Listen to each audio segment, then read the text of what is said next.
Dreams are an extremely interesting part of human life. When I was a kid, I dreamt much more than I dream now, but I was always wondering what they meant. And I would have a reoccurring dream, and I found that to be extremely interesting. There is a professor of religious history.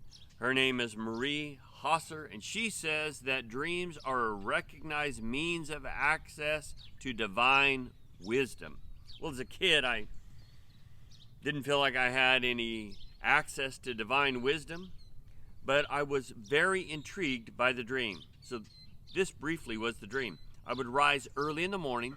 I would go down a hill to a horse stall, and there, when it was a misty morning, I felt as if I had no weight at all and I could float or maybe fly.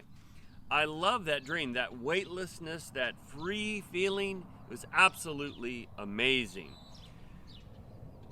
Later on in life, I had other dreams. You go through college, you have that dream that you're taking a final exam and you've not prepared, and you have sheer and utter panic, and that's what elevated studies will do for you. Now, in our devotional today, we find that Joseph has been put in prison because of Potiphar's wife, and he finds himself there with a butler and a baker, and both of these have a dream. Now, the devotional text is Genesis 40:13. It says, "Yet within 3 days shall Pharaoh lift up thine head, and restore unto thee thy place, and thou shalt be delivered Pharaoh's cup into his hand, and the former manner which thou was his butler." And so he had very good news for the butler.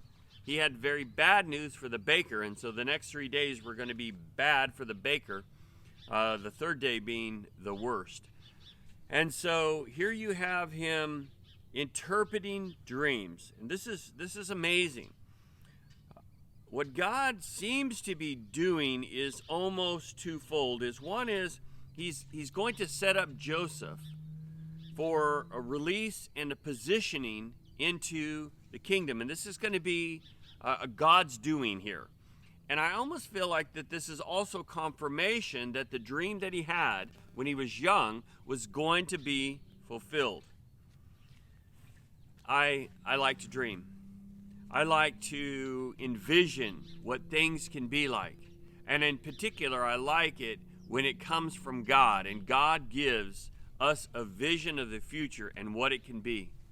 Too many people today look at what's happening right now and they get very depressed. But I want to tell you, this is a position that Joseph was interpreting dreams from a jail cell. It is so amazing how often God's people, God's men, are found either in a hole or in prison. And that doesn't stop them. That is a stopping point to something that's going to be much greater. We see that with the prophets. We see that with the apostles. We see that with Paul. It's just amazing how God uses that. Right now I'm in the midst of reading a book about a pastor that under communist rule was put into jail. Now, that wasn't the end for him. That was a stopping point. And God took that time that he had in there and did greater things. You got to have a bigger vision of what is just where you are right now. God has got to give you that vision and that view. And so take some time and think about how God works and how he worked through Joseph's life in one of his darkest points to show him in confirmation that God was going to fulfill his plan for his life.